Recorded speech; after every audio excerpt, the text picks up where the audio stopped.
योगी राम सूरत कुमार, योगी राम सूरत कुमार, योगी राम सूरत कुमार, जय गुरु राया. அனைவருக்குமானாய் யோகிராம் சூரத்குமார் என்ற இந்த யூடியூப் சேனல் வழியாக இன்றைக்கி நாம் எங்கே இருக்கோம்னா சிவகாசியில் தெய்வ திரு ராஜதுர நாடார் அவங்களோட தவப்புதல்வன் திரு சந்திரபிராஷ்னாச்சி வீட்டில் தான் இருக்கோம். அவங்களுக்கு 1976 நம்ம பகவான்கிட்ட போயிட்டு எண்ணற்ற அனுபவங்கள் பெற்றவங்க. இன்றைக்கி உங்கள் அனைவரின் சார்பில் அவங்களுக்கு ஒரு யோகிராம் சூரத்குமார் சொல்லி வரவேற்கிறதுல எனக்கு ரொம்ப சந்தோஷம். அண்ணாச்சி இப்போ பகவான்கிட்ட எப்படி போனாங்க, என்னென்ன சுவையான அனுபவங்கள்லாம் பகவான் கொடுத்தாங்கன்றத நம்ம கூட ஷேர் பண்ணிக்கிறோம். யோகிராம் சூரத்குமார். யோகிராம் சூரத்குமார் மகாராஜுக்கு ஜெய். என்னுடைய தந்தை ராஜதுரை நாடார் அவர்கள் சிவகாசியில் தீப்பெட்டி தொழிற்சாலையும் கேரளாவில் குச்சி கம்பெனியும் நடத்திக்கிட்டு இருந்தாங்க. அந்த காலகட்டத்தில் தொழில் எல்லாமே ரொம்ப சிறப்பாக நடந்தாலும் வீட்டில் உள்ள ஒரே பிரச்சனை என்னென்னா, என்னுடைய தங்கச்சிக்கு ஆஸ்மா கம்ப்ளைண்ட், மூச்சு விடவே ரொம்ப சிரமப்படுவாங்க. அப்பா அதுக்கு பார்க்காத வைத்தியம் கிடையாது, போகாத டாக்டர் கிடையாது. அப்போ அக்ஸார் ராஜமாணிக்க ஐயா அவர்கள் தொழில் ரீதியாகவும் சொந்தமாகவும் நண்பராக இருந்தாங்க. அவங்க இந்த மாதிரி திருவண்ணாமலையில் ராம்ஜி சாமின்னு ஒருத்தர் இருக்கார், அவரை போய் பாருங்கள், உங்கள் பிரச்சனை சரியாயிடும் அப்படின்னு சொல்லுவாங்க. ஆனால் அப்பாவுக்கு அந்த நம்பிக்கையெல்லாம் கிடையாது. சாமியார்னாலே கோவம் வரும். சிவகாசியில் நிறைய பேருக்கு அப்படித்தான் இருக்கும். இருந்தாலும் அந்த நம்பிக்கை இல்லாதனால போகவே இல்லை. நான் திரும்ப அவங்க சொன்னதுனால ஒரு தடவை அவங்க கூடையே நானும் வரேன்னு சொல்லிட்டு கூட போனாங்க. கூட போயிட்டு வந்ததுக்கப்புறம் அவங்ககிட்ட ஒரு பெரிய மாற்றத்தையே எல்லாருமே பார்க்க முடிஞ்சது. வந்த உடனே சொன்னாங்க, நம்ம எல்லாருமே சேர்ந்து வீட்டில் எல்லோரும் போய் ராம்ஜி சாமியை போய் பார்ப்போம் அப்படின்னாங்க. அதுக்கு ஒரு தேதி ஃபிக்ஸ் பண்ணி எல்லோரையும் கிளம்பி திருவண்ணாமலைக்கு போனோம். திருவண்ணாமலைக்கு நாங்கள் போன அன்னைக்கு பார்த்திங்கன்னா புன்னமரத்தடியில் ரயில்வே ஸ்டேஷனுக்கு எதுக்க சாமி இருந்தாங்க. நாங்கள் போய் உட்கார்ந்த உடனே எல்லாரையும் உட்கார சொன்னாங்க. உட்கார சொல்லி எல்லாருக்குமே பிரசாதம் மாதிரி பழம் கொடுத்தாங்க. அப்போ அவங்க ஏற்கனவே நமக்கு நிறைய இன்ஸ்ட்ரக்ஷன் சொல்லி தான் அப்பா கூப்பிட்டு போயிருந்தாங்க. சாமி என்ன சொன்னாலும் கேட்கணும், அவங்க என்ன கொடுத்தாலும் அவங்கவுங்க இதை அவங்கவுங்க சாப்பிட்ணும், யாருக்கும் ஷேர் பண்ணக்கூடாது. அது போக அவங்களுக்கு ஏற்கனவே ராஜமாணிக்க மாமா அவர்கள் எல்லா இன்ஸ்ட்ரக்ஷனும் சொன்னது பூராமே எங்ககிட்ட பாஸ் பண்ணியிருந்தாங்க. சாமியாக உத்தரவு கொடுக்காமல் நம்ம அங்கேருந்து கிளம்பக்கூடாது, இவ்வளோ சொல்லி தான் கூப்பிட்டு போயிருந்தாங்க. நாங்கள் எல்லாம் உட்காந்துருந்தோம். அவர்களுடைய உடம்புக்குரிய அந்த சீக்கை பற்றி, பிரச்சனையை பற்றி சொன்னாங்க. சாமி அதுக்கு ஆட்டுப்பால் டெய்லி கொடுக்க சொல்லி சஜஸ்ட் பண்ணாங்க. அப்போது எல்லாருக்கும் பிரசாதம் கொடுக்கறதுல ஆரஞ்சு பழம் உரித்து அந்த சுளையோடு எல்லாருக்குமே கொடுத்தாங்க. அந்த சுளையை எல்லோரும் அப்படியே சாப்பிட்டோம். அப்போ என் தங்கச்சியும் அதே மாதிரி சாப்பிட்டா. உள்ளே இருக்க விதைக்குதே எல்லாம் நம்ம எடுத்துகிட்டு சாப்பிடுவோம், ஆனால் சாமி கொடுத்தா அப்படியே சாப்பிடணுங்கிறதுக்காக விதையோடு சாப்பிட்டோம்.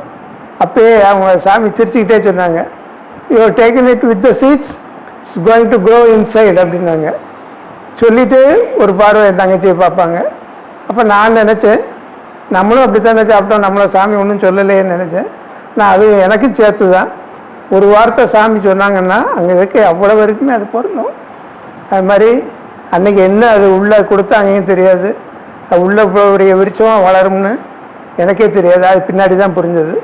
அது பிறகு அதுக்கு அடுத்த தடவை அப்பா வந்ததுக்கப்புறம் நிறைய வியாபாரங்கள் பெருகிக்கிட்டே தான் போச்சு. ஆனால் எந்த வேலையுமே அவங்க பார்க்கல. தொழில் சம்மந்தமாக உங்கள்கிட்ட எந்த வேலையும் பார்க்காம யார் வந்தாலும் சாமியை பற்றி தான் பேசுவாங்க. அவங்க சொந்தக்காரங்கன்னு மட்டும் இல்லை, வீட்டுக்கு வர வண்ணா தோட்டக்காரன், ரோட்டில் பழம் விற்றுட்டு போகிறவனை முதல் கொண்டு கூப்பிட்டு வச்சு, திருவண்ணாமலையில் ஒரு சாமி இருக்கார், போய் பாரு, உன் பிரச்சனையெல்லாம் தீர்ந்துடும் அப்படிம்பாங்க. சில பேருக்கு ரூபாயும் கொடுத்து நீ போய் பார்த்துட்டு வா அப்படிம்பாங்க. அந்த அளவுக்கு பார்ப்பாங்க. ஆனால் சொந்த வியாபாரத்தை பார்க்கவே இல்லை. ஆனால் தொழில் ரொம்ப அமோகமாக நடந்துச்சு. எனக்கு தெரிஞ்சு வீட்டில் அவ்வளோ லெட்டர்ஸ் வந்திருக்கும்.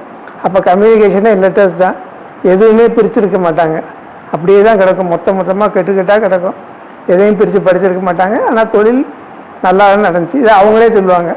நான் பார்த்த விட இப்போ சாமி பார்க்குறாங்க என் தொழிலில், எனக்கு நல்லா நடக்குது இப்போ அப்படின்னு அவங்களே அவங்க வாயால் சொல்லுவாங்க. அந்த அளவுக்கு ஒரு தீவிரமான ஒரு நம்பிக்கை வந்தது.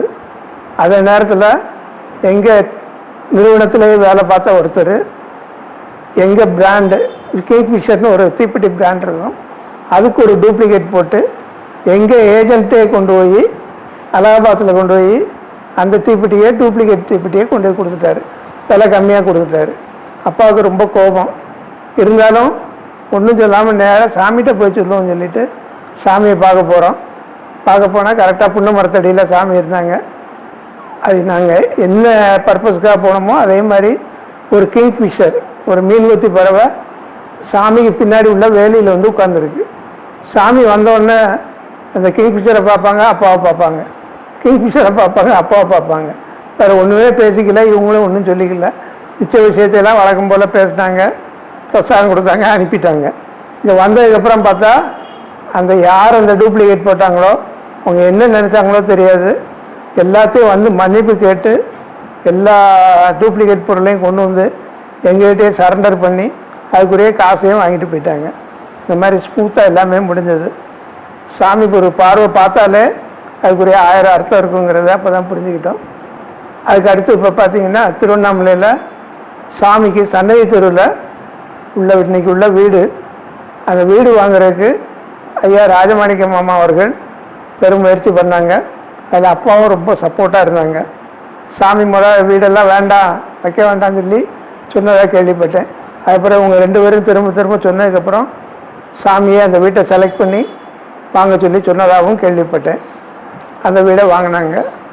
அதிலேருந்து சாமி வந்து தேரடி மண்டபத்திலேருந்து சன்னதி தெரு வீட்டுக்கு மாறிட்டாங்க. அதுக்கப்புறம் பார்க்க போனோம்னா சன்னதி தெரு வீட்டில் தான் போய் பார்க்க போவோம்.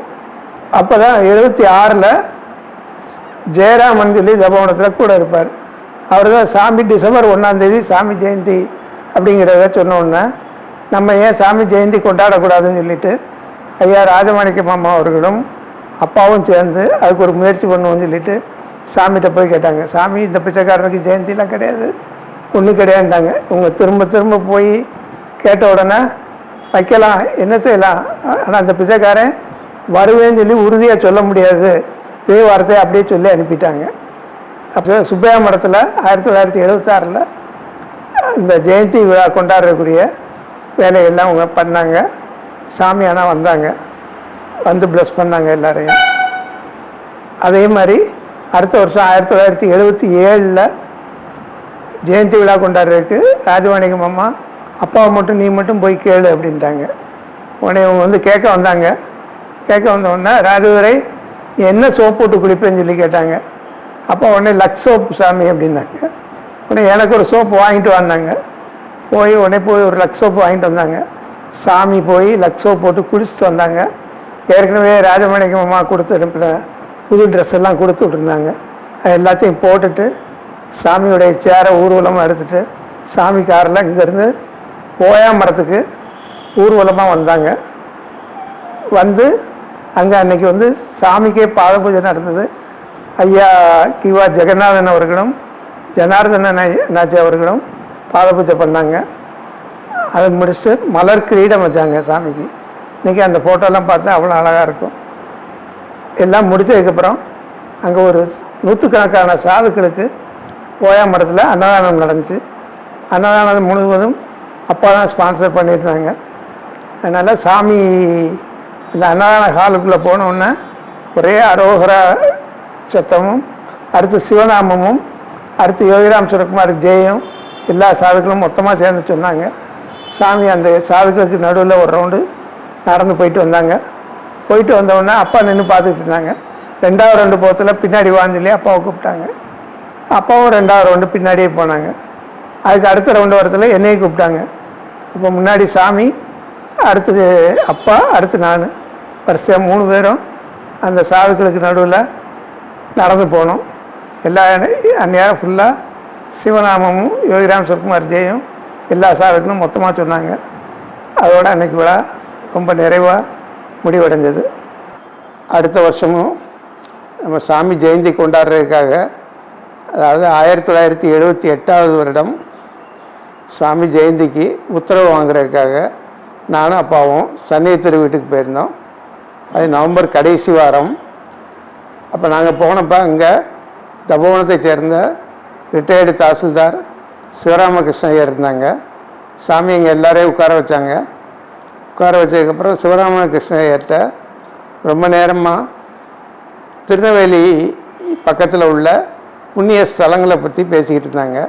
இப்போ தாமிரபரணி ஆறை பற்றி கேட்டுக்கிட்டு இருந்தாங்க. ஆற்றுக்கரையில் என்னென்ன கோயில் இருக்குது எல்லா விவரமும் கேட்டாங்க. அதுக்கப்புறம் தமிழ்நாட்டில் என்ன புண்ணிய நதியெலாம் இருக்குதுன்னு கேட்டாங்க. அவர் வரிசையாக இங்கே பெண்ணை ஆற்றுல ஆரம்பித்து தாமிரபரணி வர காவேரி வைகை எல்லாமே வரிசையாக சொல்லிட்டு வந்தாங்க. எல்லாத்தையும் கேட்டுட்டு கடைசியாக கிளம்பத்தில் அப்பாவுக்கு பிரசாதம் கொடுத்துட்டு, நம்ம இந்த வருஷம் ஜெயந்தி வந்து சிவகாசியிலே கொண்டாடலாம், கண்டிப்பாக சிவகாசியில் தான் கொண்டாடணுன்னாங்க. அப்பா எவ்வளோ கேட்டாங்க, இல்லை இந்த வருஷம் சிவகாசியில் தான் கொண்டாடணும்னு சொல்லி கரெக்டாக ஸ்ட்ராங்காக சொல்லி அனுப்பிட்டாங்க. போகத்தில் ராஜதுரை இப்போத்தில் இவர் சொன்ன எல்லா புண்ணிய நதியிலையும் குளிச்சுட்டு போகலாம் அப்படின்ட்டாங்க. எங்கே போகிறீங்க அப்படின்னு சொல்லி கேட்டாங்க அப்பாவை. இப்போ இங்கேருந்து நேராக கன்னியாகுமரி போகிறோம் சாமி அப்படின்னாங்க. இப்போ போகிற வழியில் எல்லா நதியிலையுமே குளிச்சுட்டு போங்கன்ட்டாங்க. நாங்கள் அங்கேருந்து கிளம்பி பெண்ணை ஆற்றுல வந்து குளிச்சுட்டு தபோவனத்தில் சாமி கும்பிட்டுட்டு அங்கேருந்து அடுத்து காவேரியில் வந்து குளிச்சுட்டு வைகை ஆற்றுல குளிச்சுட்டு தாமிரபரணியில் குளிச்சுட்டு கன்னியாகுமரியில் போய் தங்கினோம். காலையில் கன்னியாகுமரி கடலில் குளிச்சுட்டு மாயம்மாவை பார்த்து ஆசீர்வாதம் வாங்கிட்டு சிவகாசி வந்து சாமி ஜெயந்தி விழாவுடைய ஏற்பாடுகள்லாம் பார்க்க ஆரம்பித்தோம். கரெக்டாக 1ஆந்தேதி சாமி ஜெயந்தி நடந்தது. 2ஆந்தேதி அப்பாவுக்கு உடம்பு சரியில்லாமல் ஹாஸ்பிட்டலில் அட்மிட் பண்ணோம். 3ஆந்தேதி காலையில் அப்பா இறந்துட்டாங்க. இப்போ இறந்தப்போ 3ஆந்தேதி ஒரு ஃபேக்ட்ரியில் சாப்பாடெல்லாம் ரெடி பண்ணி அன்னதானம் போடுறதுக்கு எல்லாம் ரெடி பண்ணிட்டாங்க. மதுரையிலேருந்து ஹாஸ்பிட்டல்லேருந்து கிளம்புறதுக்கு முன்னாடி எத்தனையோ தடவை ஃபோன் பண்ணி பார்த்தோம், ஃபோனே கிடைக்கல. அதனால் சாப்பாடே நிப்பாட்ட முடியல. இங்கே வீட்டுக்கு வந்ததுக்கப்புறம் பார்த்தா இங்கே வந்து அப்பா இறந்துருக்காங்க. அங்கே ஃபேக்ட்ரியில் சாப்பாடு போட்டுக்கிட்டு இருந்தாங்க. இது ஒரு விசேஷமான ஒரு மரணமாக நேரம் சாமி நடத்துனாங்க. அஸ்தி எடுக்கிறதுங்கிறது எங்கள் இதில் ஒரு வழக்கம். எப்பயுமே ஒரு அஸ்தி கலசத்தில் கொண்டு வந்து கொடுப்பாங்க. இந்த தடவை பார்த்தா 2 அஸ்தி கலசத்தில் கொண்டு வந்து கொடுத்தாங்க. ஒன்று நம்ம கன்னியாகுமரியில் கொண்டு போய் கரைச்சிட்டு வந்துட்டோம். 100 அஸ்தி கலசம் வீட்டிலேயே இருந்துச்சு. அப்போ ஐயா ராஜமாணிக்க மாமா அவர்கள்ட்ட கேட்டப்போ, வச்சுருக்க மாப்பிள்ள நம்ம ஒரு அப்பாவுக்கு ஒரு மணிமண்டபம் கட்டுவோம். உடனே எப்படி கட்டலாம் அப்படின்னோன்னா, காந்தி ஸ்தூபி திண்டுக்கல் பக்கத்தில் இருக்குது, அங்கே போய் பாருங்கள், அதே மாதிரி நம்ம செய்யலாம் அப்படின்னாங்க. அங்கே போய் பார்க்க போனோம். அந்த சின்னாரப்பட்டிக்கு பக்கத்தில் காந்தி ஸ்தூபி, காந்தி கிராமத்தில் காந்தி ஸ்தூபி ஒன்று இருந்துச்சு, 32 அடி உயரம், அழகாக இருந்துச்சு. அது மாதிரி நம்மளும் வைக்கலாம் ஒரு நினைவு சின்னம் அப்படின்னு சொல்லி சாமிகிட்ட போய் கேளுங்கன்னாங்க. சாமிகிட்ட போய் கேட்க போனோம். சாமி வந்து சரி நம்ம கட்டலாம். அப்போ அதுக்கு முன்னாடி எப்படி கட்டணும் அப்படிங்கிறதுக்கு சாமியே ஒரு ஐடியா கொடுத்தாங்க. நம்ம தபோவனத்தில் உள்ள மாதிரி பண்ணலாம் அப்படின்னு சொல்லிட்டு, அதுக்கு கணபதி ஸ்தபதின்னு ஒருத்தர் இருக்கார், அவரை போய் பாருங்கள் அப்படின்னாங்க. கணபதி ஸ்தபதிங்கிறவர் வந்து அந்நேரம் சென்னையில் ஸ்கல்ப்டர் காலேஜ் பிரின்ஸிபலாக இருந்தாங்க. அவரை போய் பார்க்க சொன்னாங்க. உடனே நாங்கள் அங்கேருந்து சென்னை கிளம்பி போய் அவரை போய் பார்த்தோம். அவர் திருவண்ணாமலை சாமி என்னையா சொன்னாங்கன்னு திரும்ப திரும்ப கேட்டார், ஆச்சரியப்பட்டார். கேட்டுட்டு அந்த நேரம் நான் பண்ணித்தரேன் அப்படின்னாரு. சூப்பர்விஷனும் பிளானிங்கும் நான் பண்ணித்தரேன் அப்படின்னாரு. இப்போ தபோவனத்தில் உள்ள மாதிரி அரங்கோணத்தில் ஒரு மண்டபத்துக்கு ஒரு பிளான் போட்டு கொடுத்தாங்க. அப்படி ஆரம்பித்தது தான் ராயநாடார் மெமோரியல். இந்த மாதிரி நம்ம ராம்ஜி சாமி தான் இப்போ மெமோரியல் உருவாகிறதுக்கு ஒரு காரணகர்த்தாவாக இன்றைக்கி இருக்க இந்த மெமோரியலுக்கு ஒவ்வொரு வகையிலையும் கூட இருந்தே கைட் பண்ணாங்க. அது என்னங்கிறத அடுத்த எபிசோடில் சொல்கிறேன்.